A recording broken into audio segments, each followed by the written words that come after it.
Coucou. Bonjour. On avait déjà préparé les ingrédients.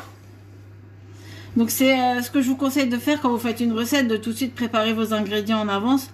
Vous gagnez du temps. Donc pour cette recette, il suffit de pas grand chose. Il vous faut un Speedy Chef, une spatule et un moule silicone. Alors, on va commencer. Donc il faut commencer avec le Speedy Chef. Donc c'est mon mari qui va faire la recette. Hein. Alors,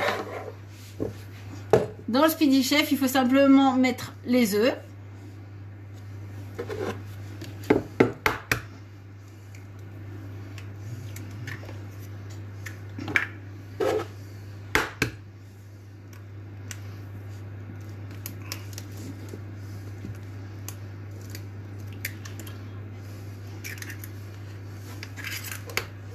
Voilà.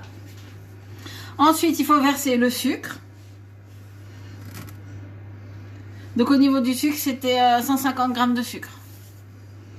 Ensuite, vous versez le lait. Vite, vite, vite, vite. Olé. Et il nous faut du beurre fondu. Donc au niveau du beurre, on va aller le faire fondre au micro-ondes. Donc vous avez vu, il a mis dans un petit pichet. C'est le même principe que le pichet à micro-coque. Pendant que le beurre est en train de fondre, je vais vous parler du moule silicone. Donc aujourd'hui, on va le faire dans le silicone, le moule cake. Non, encore. Alors, comme vous savez, hein, le Tupperware a toute une gamme de silicone.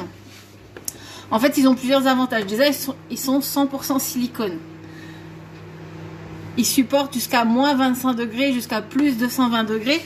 Alors, ce qui veut dire que vous pouvez les mettre partout. Au four, au micro-ondes, au frigo et même au congélateur. Une petite note pour le micro-ondes, il peut aller que jusqu'à 750 watts. Donc à faire bien attention. Dans un silicone qui est bien entretenu, les démoulages sont faciles à chaque fois. Ils sont incassables et ils sont indéformables. Alors vous voyez là, je le triture dans tous les sens. Et vous voyez, je vais le reposer et en fait, il reprend sa forme initiale. Il est anti-adhérent, donc vous n'avez pas besoin de matière grasse.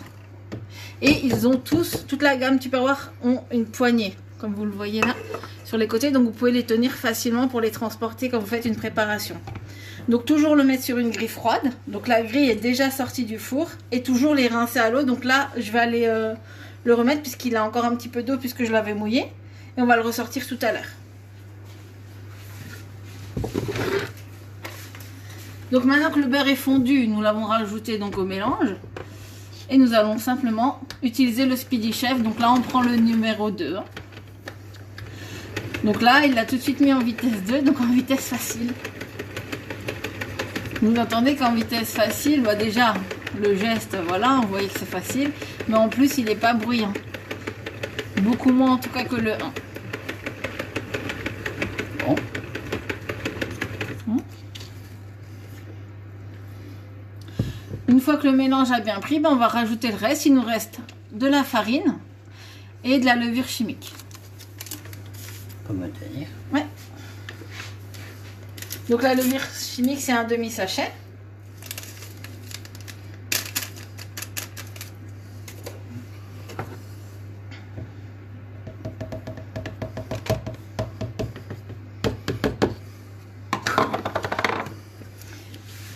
Et au niveau de la farine, c'est 125 grammes. Essaye une fois de mettre la vitesse 1 juste. Oh, c'est Oui. dur. Oui, le test, la vitesse 1, bon, ça fonctionne. Il fait plus de bruit, il y a plus d'effort. Vas-y, mets la 2, et maintenant en 2. Ah. Facilité et moins bruyant. Et vous pouvez tourner dans les deux sens pour que votre pâte soit homogène, ce qui n'est pas le cas du premier Speedy Chef.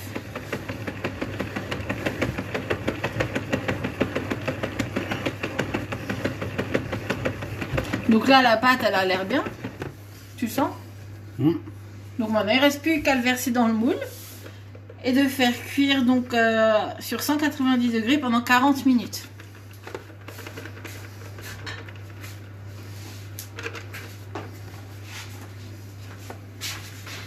Donc là, comme je vous disais, j'avais sorti ma grille. Donc je mets mon moule dessus. Et il ne reste plus qu'à mettre la préparation dedans. Alors, ce qui se passe, c'est que voilà, moi je vous ai fait un gâteau simple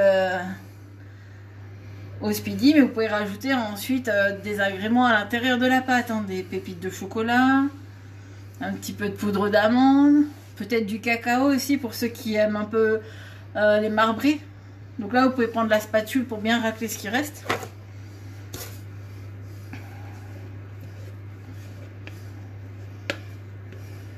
Vous pouvez aussi rajouter des fruits, hein, des pommes ou des morceaux de poire. En fait, ça reste une base de gâteau nature. Et ensuite, vous agrémentez comme vous le souhaitez.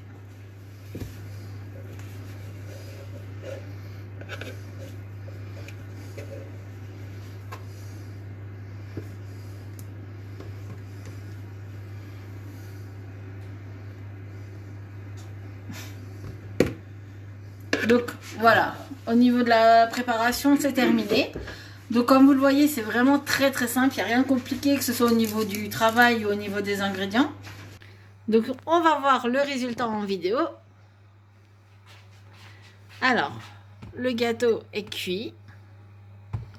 Donc maintenant, démoulage. Donc normalement, démoulage facile, hein. Comme ça. Attention, verdict. Tadam! Et voilà, un joli gâteau. Donc comme vous le voyez, il n'est pas très épais.